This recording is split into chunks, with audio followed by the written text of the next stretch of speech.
variety on the Oolong Mountain hasn't even started yet, like Shunan.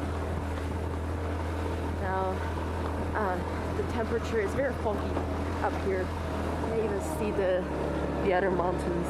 Wow. 好大的雾啊 And then it's actually the 这是停一下 the it's actually 这都是茶树吗？对 Yeah, this is all tea trees. Actually, Phoenix Oolong trees, in terms of easiness of picking, is probably one of the easiest because about human height, so you don't have to bend over, squat down, or climb a tree. And this road actually. This is a newly cultivated tea trees. It's so foggy, but this is the desired temperature. Note the Oolong Mountain is actually not the highest in the overall Phoenix Mountain, but the actual highest mountain is on the other side of a river, and it's actually not preferred at all. The teas there don't taste good. So just this is a good example of showing you that while elevation does matter, but it's not everything. It's down to the soil. And when we say elevation matters, it's really because it's a microclimate. It's gives the tea. It's not really just the height itself. Now this is a field of Baxian. You can see what I mean by it's relatively easy to pick because it's about like human height. It's a little taller than me. It's about 2 meters tall, but it's compared to the other teas, it's easy. This is Baxian, and you can see it's still. These are good. These are still budding, so you can see that basically different variety like the Jidozai and duck shit that we saw earlier. They can be plucked tomorrow, but these are not ready yet. So depends on the variety. They bud at different rates and different times. So these are the Bai I saw last year, but Bai, the price. Bai is kind of one of those variety that doesn't sell for much money in our stores also. So our Bai is already the best Bai possible. It comes from the peak, and now there's a lower mountain. So because it's not profitable, so they actually. And the reason I'm filming this is because Phoenix Mountain, the teas are so special because the unique planting technique they use. They actually will just cut off the top of the trunk, and then they will plant whatever new ones on there, and then when it grow up, it'll become the new variety. And this is also how they originally find so many variety come out from Shuixian. Remember, Shuixian is the original Phoenix Oolong, so most of them comes from that tree using this kind of technique. So what they're planting here is Wuye. Now Baiye means white leaf, Wuye means black leaf. So black leaf it's a little more expensive. 就这个要盖着，就是盖着。现在那个芽太嫩了，怕太阳，挂一段时间就全部拿掉。太嫩了，因为刚从袋里面啊拿出来，太嫩。你明年挂来。就这么干了。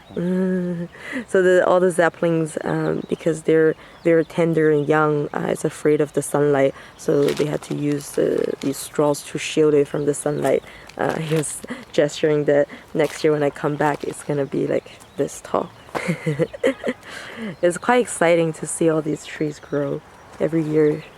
Yeah, the changes they adopt.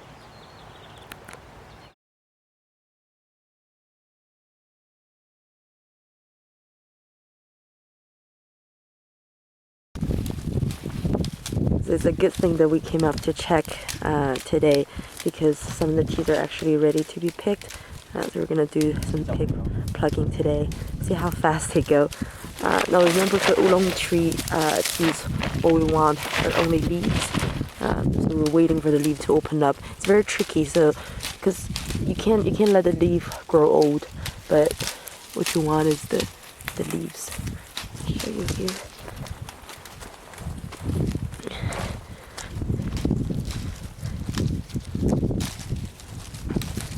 这种太嫩了。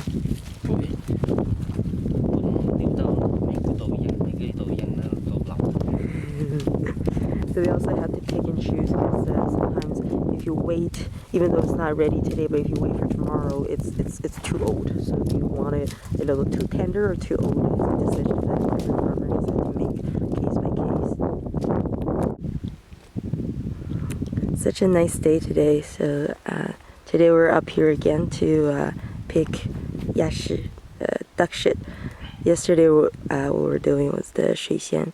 I can see with yashi is actually much more delicate. It has to be very soft because the tea is more tender. 水仙, most of the times when people make it, they don't even churn the tea, so it can withstand rougher plucking.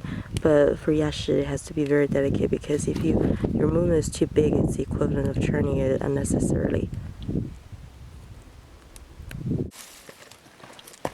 So plucking this tea is much more slower and more tender. So what you do is you have to look at each stem and you have to leave at least one leaf. So for this one, I can pick this much, which is 3 leaves. And then for some ones, let's see, like for this one, I want to pick 2 leaves. Well, first of all, this one is already old. Even though it's small, but it's you can feel it's no longer tender. So this one will be 2 leaves. You see, I've become more professional. They gave me a band-aid today they always wear one so to protect this finger because they pick tea all the time.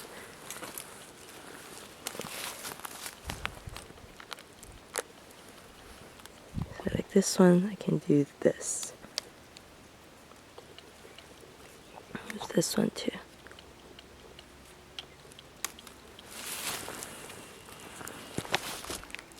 So the first step after you pick the tea for oolong tea is always to spread it out under the sun to sun wilt the tea. Now today actually the weather is really good because it's sunny, but it's not burning sunny, so you don't want to burn the tea. In some area where it's too hot, they have to shield the tea from the sun a little bit, which is actually not preferred. You want somehow direct sunlight, but not too direct. And you just have to be very gentle with the tea. This is duck shit, yashi.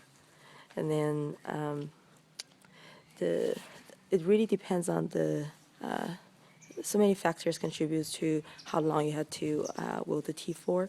So there's a saying in the tea world that you have to look at the green to pick the green, to look at the green to make the green. So after a while, we'll have to come back and touch the tea with the feeling in our hands. We'll know if the tea is ready.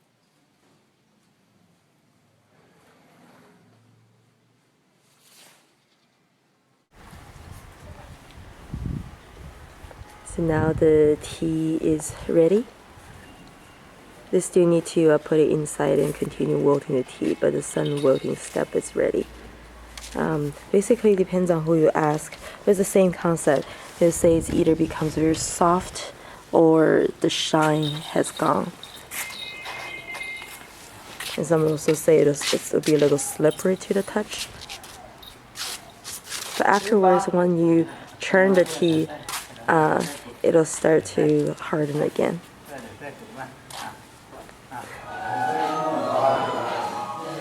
So here, once again, we see he's flipping the 八仙 that we saw earlier.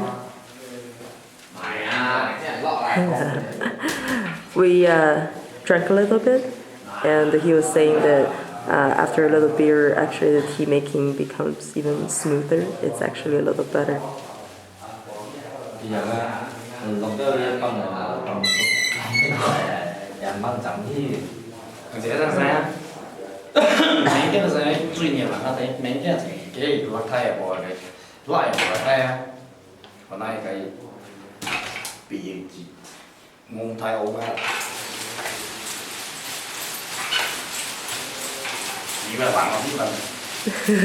甩这么大力。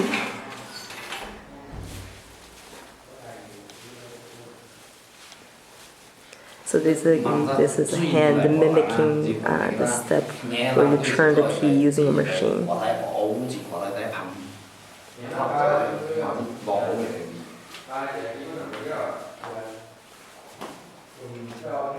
So this batch has been bitten by bugs, which showed how organic these teas are, but this is considered a little later plug. So basically, if the tea is bitten by bugs, it's either really, really, really good and organic stuff, or it's just bad. But basically, if it's bitten by bugs, if it's too early in the plug, when it's still kind of cold, the bugs haven't come yet. So just in a matter of a few days, the bugs have come. But it doesn't mean it's bad tea at all. It's actually a show if they don't use pesticides.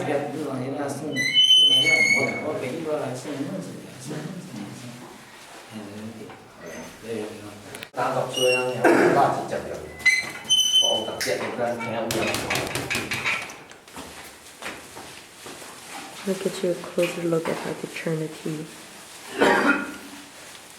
So now the third time. It's the third time, so they have to make it a little harder, but still very soft.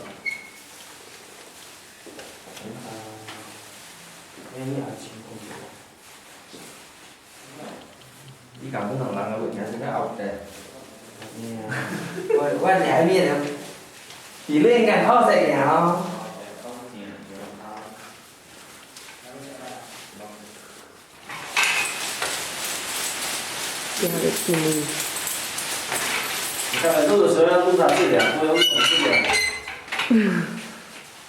为什么？这边的功夫都不标准。我也没事。对，没有白用，没有白用。So basically, for each batch, for each churn, you have to do it twice. 大概每个茶叶当中挂白我。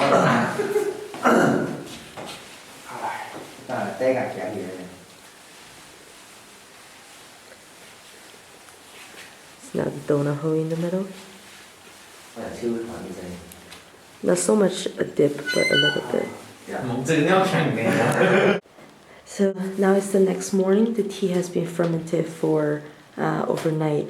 We can see the donut hole that we started after the third churn. 是不是就是翻第三遍的时候就要开始挖洞放在那边？第五遍。第五遍，就这是摇了5遍。So total, it's been churned 5 times and then just leave it be overnight to ferment.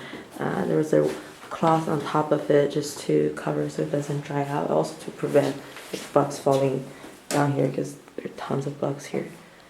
You can see the tea start to shine up again. It is very slippery. 就是非常的滑哈。很像。It's like silk.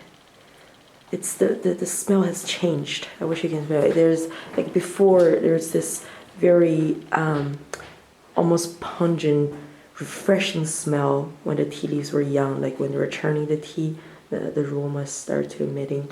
But now it's kind of like it's a sweeter smell. It's closer to a red tea kind of smell. But it's not fully red tea smell either. It's so nice. One thing I want to point out for wilting the tea, why is it necessary for the tea to give out excessive water. So even for green tea, they let the tea put the tea there for a little bit, not so much wilting because you can't just have the tea with direct sunlight, but still want the water travel out a little bit. And the reason oolong tea always have a stamp on it is because the water travels out through the stamp. If you pick only leaves, the water doesn't go out. So how much the water go out, that's very, very important. It's a very important step. This also is the reason why you can make oolong tea on a rainy day, because it doesn't give the water wouldn't travel out, and that's what gives you stinky green. For large production, sometimes people still do that and would just sell it for cheaper price. But of course, once it goes to America, people sell it for all sorts of price. But it's actually really bad quality tea. Sometimes it gets bitter as well. Even the later step, when they make it really well, it's still. So Shushu is burning some logs for the steel frying machine now called the kill grain machine. This is also one that's built into stone. So with the excess water, even with later steps, sometimes they can cover it. So especially with you brew it really well. So every step is very important. Like if you give so-so tea or bad tea to somebody who really knows how to brew it, it still came out, maximize the good taste of tea. But if you let the tea sit for a long time, the sticky grain will come out. And the most important thing is the tea will never taste refreshing. It's not going to be lively. So even with all tea, even no matter how deep the taste will be, you always look for ultimately the liveliness of tea. So when everything else is on par, when tea is just excellent made without sticky grain, the aroma fully released and it's smooth, it's not bitter and all this stuff. But at the very last, it's always the liveliness. That's the ultimate goal of a really, really good batch of tea. Of course, other stuff is important too. I mean, in all, you can't have liveliness without all the other taste.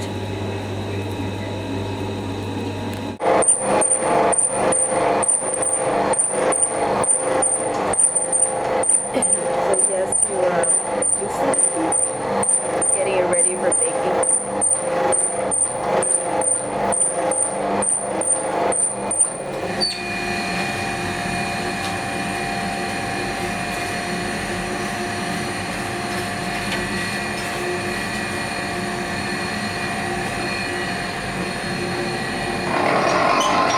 Let's see how tightly these tea are rolled.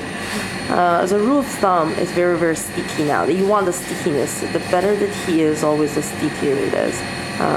You see that in Pu'er as well, and then also in Phoenix Oolong. Sometimes even after the tea is brewed, you can still feel it.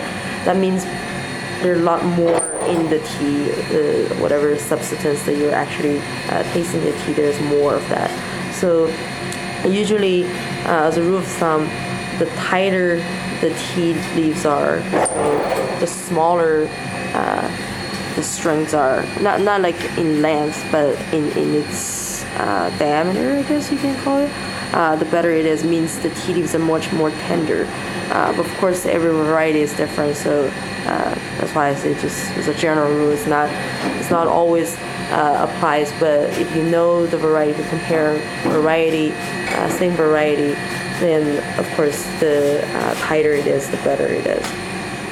And also, if the tea comes from a better location, even if they pluck around about the same time, it comes from a better location, it's fuller of the substances, so stickier too, and that's also getting tighter. And this applies to all teas, similar to Pu'er, and then also for green tea that's being rolled, it usually gets smaller, so like Oolong, for example.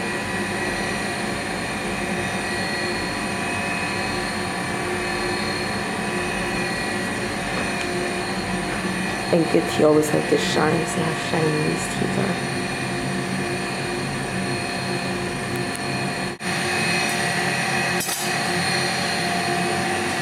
Now he's gonna add a few more logs. How it works is basically this is the final baking of the first time baking. So what happens is he, from experience, already know how much log it will require, so they don't have to time it, and then he just add enough log in there, and then after the tea is about 80% dry, the log will burn out, and it'll just be ashes, and they'll just leave the tea in there, so the residual heat will dry the tea further, and depends on whether they have time, they'll come back to check it. But this way, they're sure the tea won't get burned, and also it doesn't dry as quickly, which is a good thing. It doesn't have. So remember, for all teas, new tea are not recommended to drink, and depends on what tea you're talking about. For green tea, the ideal time will be to drink it from 1 to 3 weeks after it's made, and certain oolong tea that goes on high fire, like cliff tea, is recommended to drink it the year after it's made, because new tea in Chinese medicine we say has fire because it goes on so much charcoal, so it's not recommended to drink new tea right away. So this way, using residual heat to completely dry the tea it helps to bring down the fire a little bit. 不戴手套啊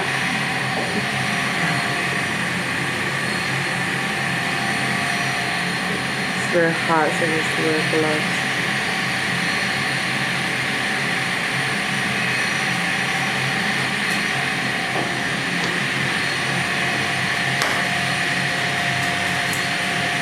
It goes together with the other two trays that we already took out.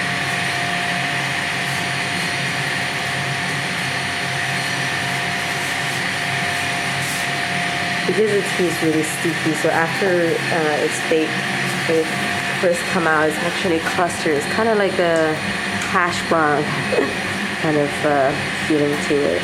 So you have to shake in there so it's loose. You shake it really violently. I couldn't do that.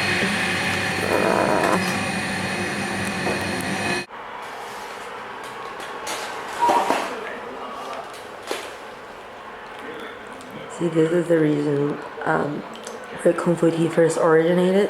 See how interesting we brew tea is slightly different from elsewhere. No matter how many guests come, there are always 3 cups. So if it's just 2 of us, then the other cup you can drink it, or they'll just dump it. Or if there are more than 3 guests, they still use 3 cups and people just take turns to drink. They also wash cups this way too.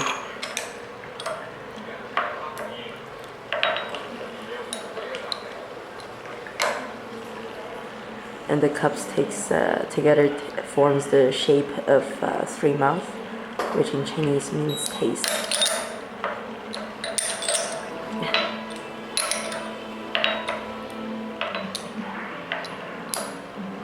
Sometimes they also wash the cups in the gaiwan like that. Just use the tongue. It's very skillful work. It's like I've seen some people do it really fast. I remember for Phoenix Oolong, the traditional way, or like the locals drink it kind of strong bitter, so he let it sit for a little bit. But even in China, once you're outside of the Chaozhou area, people like it very light.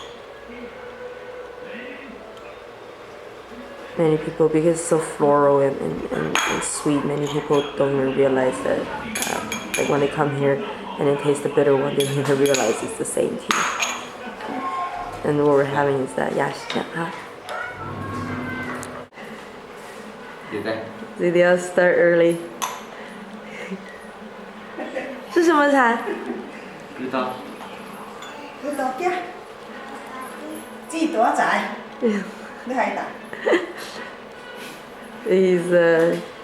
He's only 3 something. And he already been drinking tea, and then he often gets the tea right. So here you go, a better tea drinker than you and me.